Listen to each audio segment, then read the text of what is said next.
Vote নয়, ভারত মাতা কি জয়, ভারত মাতা কি জয়, ভারত মাতা কি জয়।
খোয়াই আরডি ব্লকের অন্তর্গত আমরা যে 25টি পঞ্চায়েত রয়েছে তার মধ্যে 15টি পঞ্চায়েত আছে আমাদের খোয়াই বিধানসভা কেন্দ্রে।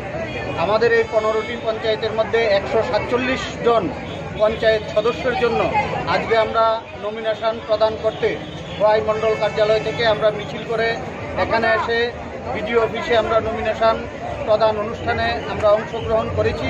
আমাদের সঙ্গে উপস্থিত আছেন আমাদের রাজ্য কমিটির সহ সভাপতি শ্রী তাপস ভট্টাচার্য মহোদয় এবং আমাদের মণ্ডল জেলা সর্বস্তরের নেতৃবৃন্দ সকলে উপস্থিত আছেন। তো আমরা আজকের এই নমিনেশন প্রদান অনুষ্ঠানে উপস্থিত আপনাদের মাধ্যমে খোয়াইবাসীর কাছে বলতে চাই যে খোয়াই বিধানসভা কেন্দ্রের যে 147টি পঞ্চায়েত সিট রয়েছে প্রতিটি সিটে ভারতীয় জনতা পার্টির প্রার্থীরা জয়যুক্ত হবে, তাতে কোনো সন্দেহ নেই। এবং পঞ্চায়েত সমিতি জেলা পরিষদের যে আসনগুলি রয়েছে প্রত্যেকটাতে ভারতীয় জনতা পার্টি জয়যুক্ত হবে। এবং খোয়াইবাসীর কাছে আমি আবেদন রাখতে চাই যে গণতন্ত্রের শ্রেষ্ঠ উৎসব এই নির্বাচন, এই নির্বাচনে আমরা চাই প্রতিদ্বন্দ্বিতা হোক, প্রতিযোগিতা হোক, নির্বাচন হোক, আমরা নির্বাচনের মাধ্যমেই জয়যুক্ত হতে চাই। সেজন্য আমি গণদেবতাদের কাছে আবেদন করব খোয়াইয়ের প্রতিটি ওয়ার্ডে প্রতিটি সিটে আমাদের ভারতীয় জনতা পার্টির প্রার্থীদেরকে যেন পদ্মফুল চিহ্নে ভোট দিয়ে 8ই অগস্ট আমাদের প্রার্থীদের যুক্ত করে এই আবেদন আমি সমগ্র খোয়াইয়ের নির্বাচক মণ্ডলীদের কাছে রাখছি। সকলকে নমস্কার, ধন্যবাদ।